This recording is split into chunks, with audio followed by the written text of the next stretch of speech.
Have you ever looked at a CTET language pedagogy question and said, two of these options seem correct, what should I do? You're not alone. CTET has a pattern when it asks questions, and today I'll show you a simple thinking framework that you can apply whenever you see a CTET question on dictation. Hi, I'm Dr. Swasti Dhar, and in this channel I help primary teachers prepare for the CTET Paper 1 through self-study courses and live success cohorts. In the previous video, we looked at the 5 types of questions that CTET asks whenever it is asking about dictation. Today, let's learn how to use those 5 frameworks, the WSTDO, to solve questions on dictation. Let's begin.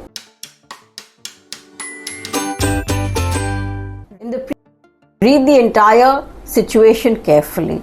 Do not jump to conclusions. Read what is happening in the classroom, what is the teacher doing, what are the students doing, what is the teacher asking them to do. I have seen many students lose marks because they either read the first line or the last line and they jump to the options and they choose the options. So remember, read the classroom situation or understand the situation completely before you look at the options.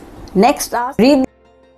Why is the teacher using this kind of a dictation? Is it to work on spellings, vocabulary, grammar, collaboration? Once you understand the purpose, why the teacher is doing something, a lot of the incorrect options will immediately go away.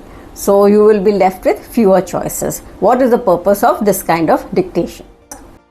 Now ask yourself, if I were the teacher, what is it that I would want the children to learn from this activity? What is the learning outcome from the children? Many candidates make the mistake. What they do is that they go for the first familiar option, not for the best pedagogical option that supports the children's learning.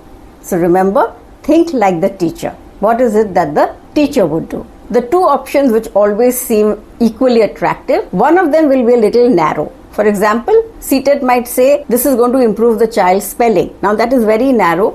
There might be another option which says that it is improving or working on their listening skills, writing skills and comprehension. So of course, based on the question and the situation given, always look for the best pedagogical answer and not the most narrow one. So out of the 2 attractive answers, always choose the one which has best pedagogical value.